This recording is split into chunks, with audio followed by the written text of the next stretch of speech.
Web, TV Info, le direct.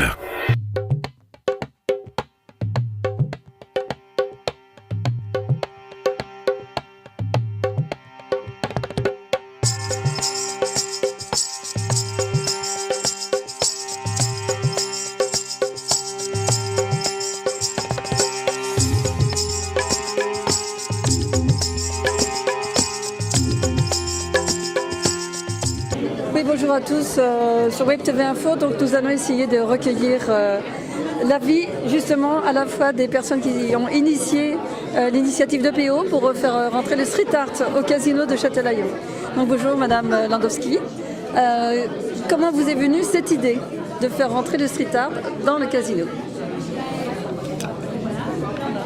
Déjà à la base parce que l'art est quelque chose qui est important pour moi. Donc en fait j'avoue que je me suis fait plaisir. Après j'ai trouvé des raisons qui étaient... Qu'est-ce que je peux raconter? Une image, une façon de vivre une salle de jeu de façon différente. Et puis après sur l'objet de la machine à sous qui est un objet mythique. Et qui est un espèce de défi parce qu'en principe une machine à sous à partir du moment où elle n'est plus en fonctionnement dans un casino, elle devait être détruite physiquement. Donc c'est de faire perdurer cet objet au travers de l'art. Voilà. Très bien. Monsieur Léonard, vous êtes d'accord, maire de Châtelaillon? Oui, moi c'est un peu différent. C'est vrai que d'abord, le casino est une propriété privée, donc que la propriétaire du casino ait envie de se faire plaisir, moi je trouve ça très bien. Et quand elle se fait plaisir en plus, en y mettant de la couleur, qui est vraiment la marque de fabrique de Châtelaillon, ça nous fait énormément plaisir. Le casino pour nous est important, c'est un poumon, c'est un poumon économique, c'est un poumon d'animation, c'est un poumon de vie.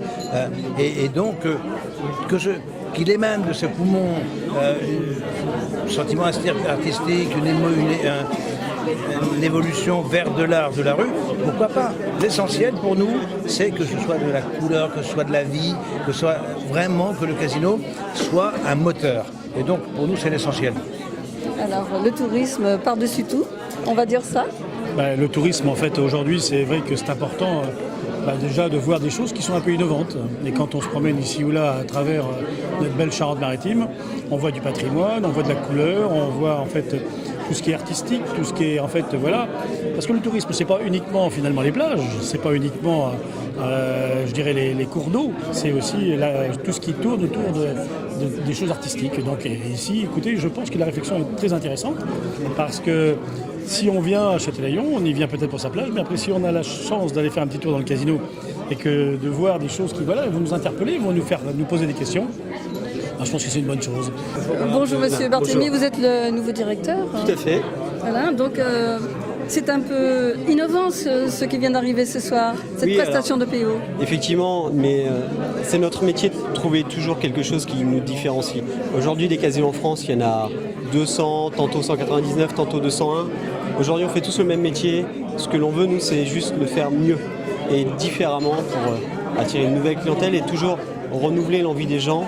C'est important qu'ils aient quelque chose quand vous rentrez dans un casino. Un casino, je l'ai dit tout à l'heure, mais un casino, c'est magique. Et quand on rentre dans un casino, il faut qu'on se sente... on oublie tout le reste. Ça doit être un bon moment. Et l'art est quelque chose qui procure, comme la musique ou comme la peinture ou le cinéma, est quelque chose qui procure aux gens une évasion. Et voilà, et nous c'est un peu ça. Alors, EPO, graffeur Rochelet, oui. Depuis 20 ans. La Rochelle, pas sur La Rochelle, mais graffeur Rochelet depuis maintenant un peu plus de 10 ans, un petit peu plus, 10-15 ans. Moi je suis du sud-ouest, je suis de Pau à la base. Alors voilà, qui a été choisi pour faire vraiment la première exposition de street art au casino de Châtelaillon. Alors ça c'est incroyable et c'est surtout, je pense, mérité parce que depuis 20 ans, plus de 20 ans, et depuis une certaine mobilette même que vous n'aviez pas, il me semble. Oui, à Pau. Quand j'habitais mon quartier à Pau, d'ailleurs j'ai dédicacé un peu ce passage-là à mon petit quartier à Pau qui s'appelle Fouché, à côté de Saragosse et Ouse-des-Bois. Voilà. Donc voilà. Et alors, juste avant de regarder votre nouvelle conception, en fait, soit du graphe ou soit du tag, enfin c'est à vous que vous allez dire, EPO, pourquoi avoir pris ce blaze en fait? Parce que comme pendant les années 90, on nous considérait comme des virus et autres va dire, dans la délinquance et tout ça.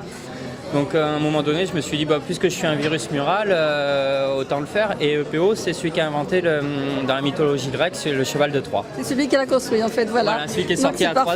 Voilà, donc chacun son époque. Et moi, je suis un beau virus, entre guillemets. Et j'ai pas tellement envie qu'on m'éradique, mais...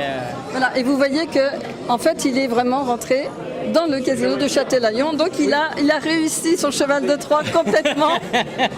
Effectivement, oui. Alors maintenant, je crois que vous faites à la fois du lettrage, vous avez eu plusieurs influences et plusieurs époques. Oui, je suis assez complet dans mon graffiti. En fait, j'aime pas rester sur un style. Donc je vais en faire plusieurs jusqu'à temps que je trouve le mien. Et puis quand je trouve le mien, je change encore et encore et encore. Alors celui-ci, c'est un peu nouveau? Celui-là, c'est nouveau, oui. Ça fait une petite année que je travaille sur l'art japonais. Et, tout ce qui est... en fait, c'est surtout le travail avec l'or qui m'intéresse. D'accord. Et là, j'en ai profité. Une machine à sous, je trouvais que c'était l'occasion qui faisait de larron, sans mauvais jeu de mots. Mais je trouvais que mettre de l'or dans une machine à sous et puis de la graffer par-dessus, et tout en tag, c'est-à-dire faire rentrer le tag comme de l'art avec un dessin qui devient, avec qui se mélange, et ça en devient une vraie œuvre, entre guillemets, pour ceux qui pensent que c'est une œuvre. Parce que moi, Et vous avez eu des maîtres japonais qui vous ont inspiré? Non, Alors non, je dirais pas Okuzai parce que non. Non, après... ça va dépendre de mon humeur. Là, en ce moment, c'est sur l'art japonais. Alors, si vous aimez beaucoup le doré, je vous conseille le peintre Klimt, autrichien. Hein. Ah oui, tout à fait. J'ai regardé deux, trois. Comme ça, vous nous ferez une fresque. Oui. Non, mais j'ai regardé Klimt. J'ai regardé un petit peu ce qu'il faisait, mais il y a longtemps. Mais ça m'a rappelé un petit peu. Et puis. Tout à fait. Après, travailler de l'or, c'est un peu compliqué parce que ça laisse des traces de partout. Mais c'était un challenge, et puis même pour moi, j'aime beaucoup les challenges. C'est pour ça que dans mes propres graffitis, déjà, je fais jamais deux fois la même chose, parce que sinon je m'ennuie vite. Et avec ce genre de système où je voulais sublimer le tag, comme beaucoup de gens pensent que le tag c'est ce qu'il y a de plus moche dans le milieu street art, moi je voulais le sublimer en disant que moi je viens vraiment du tag. Le street art m'a apporté énormément de choses, mais je voulais pas oublier mes racines, qui est le tag, et avec lesquelles j'ai fait mes armes. Donc là, pour lui rendre hommage, j'ai fait tout mon dessin à base de tag, et pour en rendre de l'art japonais après. Alors il faut dire aussi qu'il y a vos œuvres qui sont exposées jusqu'au 15 décembre à Châtelaillon. Au casino, on n'est pas obligé de venir jouer expressément. On peut à la fois effectivement apprécier l'art et puis venir aussi visiter et découvrir Châtelaillon, qui est une ville magnifique. Parallèlement, vous menez toujours un travail d'enseignant, j'allais dire. Oui, je travaille toujours avec la prison de Saint-Martin et celle de Rochefort. Oui, je leur apprends, entre guillemets, c'est un bien grand mot de dire on apprend. Mais j'essaye de leur donner un petit peu d'évasion avec le street art, oui.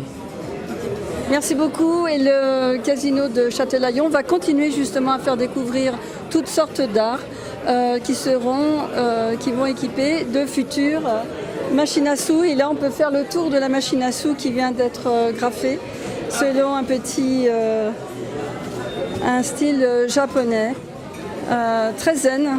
Justement, c'est-à-dire que c'est vraiment, ça contrebalance la fébrilité que l'on a à jouer avec une machine à sous, qui quelquefois ne nous rend pas l'amour que l'on pourrait avoir pour elle. C'est pour ça. La machine à